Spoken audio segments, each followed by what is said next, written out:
Welcome to Lair of the Alchemist, where we discuss all things heavy metal and hard rock. For today's episode, another in a series of what I call In Defense Of. This is where I take albums that a lot of other people don't like, even the artists themselves don't like it, but it's an album that I really like and I come to its defense.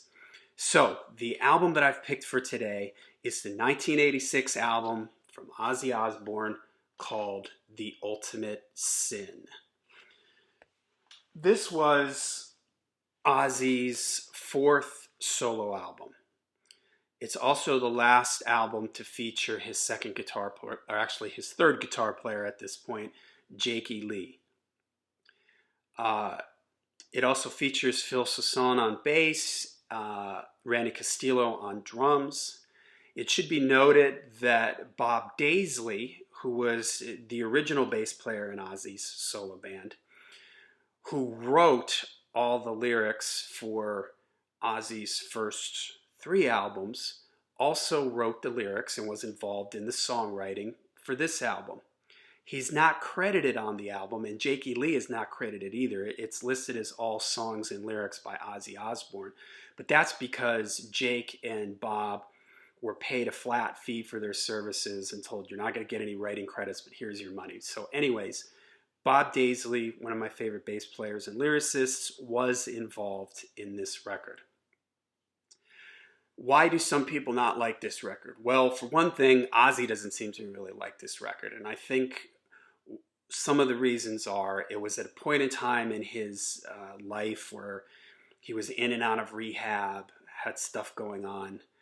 I think the relationship that he had with Jakey Lee wasn't the same kind of relationship that he had with Randy Rhoads. So maybe there was some strain there.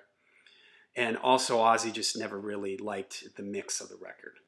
And that's a complaint that a lot of people have. Now, this record was mixed by Ron Nevison. And I do agree with some of those complaints. The drums on this record sound very boxy and almost overly processed. The guitars are a little bit high-endy and fizzy or something. I don't know. It's hard to describe. This album doesn't have a lot of warm bass frequency, depth, hefty sound to it. It's a little dry. It's a little in your face. For me personally, it doesn't take away from me enjoying the songs, but honestly, it's not the best mixed Ozzy record. I think I like this record because for me, it came out in a time when I was 16 years old when this came out. And so it was right when I had all the Ozzy albums before that. I was totally into him. So when this came out, I got into it just like I got into all the others. Some people also complain about this record that it's from Ozzy's hair metal phase. And they say that because if you see the videos from this era, Ozzy's got the colorful scarves on and glittery pants in the Shot in the Dark video, and the main hit off this record, the song Shot in the Dark, which was written by Phil Soussan, is it is kind of poppy. It is sort of a melodic rock song, but it's not like Ozzy never went down that road before in any of his other albums. So, but for me, there's a lot of really good songs on this record. Lightning Strikes reminds me of Rock and Roll Rebel. Thank God for the Bomb is fun. And I also want to mention Jakey Lee's guitar playing. I really love Jakey Lee. I liked what he did in Badlands, but I liked him much better in a heavy metal situation. He's my second favorite guitar player for Ozzy after Randy Rhoads. And he just has some great guitar playing on this. There's all kinds of, like in Thank God for the Bomb, he does these sort of weird noises with his guitar. There's all these overdubbed guitars. His solos are just awesome. So Jake is all over this record. I think his guitar sound could be a little bit better. Again, it has a little bit of like a bright, fizzy sound to it, but it doesn't distract for me. Never Know Why. Fool Like You, I think, is great. Secret Loser is a lot of fun. The title track, The Ultimate Sin, is an awesome, like that tribal drum beat and the heavy guitar and Jake's feedback thing when it kicks in. Shot in the Dark, like I mentioned earlier, it's a good melodic rock song. The lyrics on the record I think are pretty cool. Again, Bob Daisley wrote the lyrics, so there's a lot of stuff about the environment and like in Thank God for the Bomb back then at this time, the little fear of nuclear war and stuff like that. You know, and Ozzy's nuke 'em, nuke 'em part in the song is fun. But really, the highlight of this record for me is the song Killer of Giants. It's maybe the last like big epic that Ozzy does. I guess on No Rest for the Wicked, you might say Fire in the Sky has sort of a similar feel to it. But this to me reminds me of something you might have heard from the Randy Rhoads era. It starts off with like a classical guitar type thing. Ozzy has this real mournful vocal delivery. If none of us believe in war, then can you tell me what are the weapons for? Again, it's another anti-war, anti-violence, destruction of the earth song. And it goes through all these changes. It's got a big long section in the middle with all this really cool Jakey Lee guitar stuff in it. So it's just awesome. It's definitely my favorite song on this record. And I will say that this record over the years has gained some fans. There are people out there that do really like this record. People that grew up with this record tend to really like it.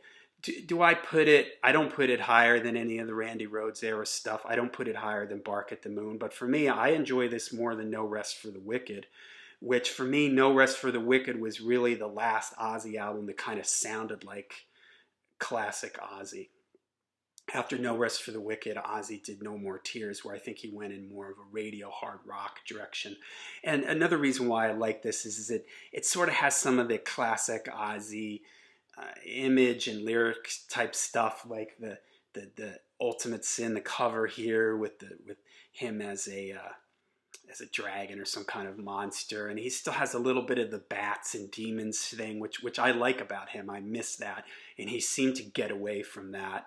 He did that a little bit on No Rest for the Wicked, and then he just seemed with No More Tears to put all that kind of Prince of Darkness, castles, and that kind of Hammer horror style lyrics behind him. And maybe that's Bob Daisley. I don't know, because again, Bob Daisley wrote the lyrics on this. He wrote the lyrics on No Rest for the Wicked, and then that was the last time Bob was involved with the lyric writing for Ozzy, even though he plays bass on the No More Tears album.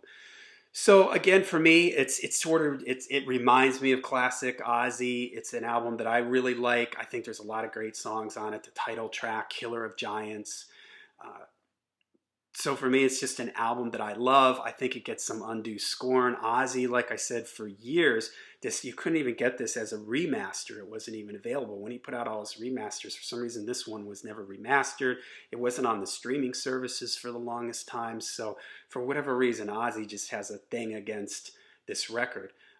But like I said, it has started to gain a real following. And even he brought back Killer of Giants into his live set. I think when Joe Holmes was in the band, he brought that back into his live set for a while. So there's a lot of great stuff on here. If you haven't listened to it in a while, try to get past the shaky production, because I think there's a lot of great guitar playing. There's a lot of great songs on here. There's a lot of cool lyrics, a cool Ozzy vibe to a lot of this record.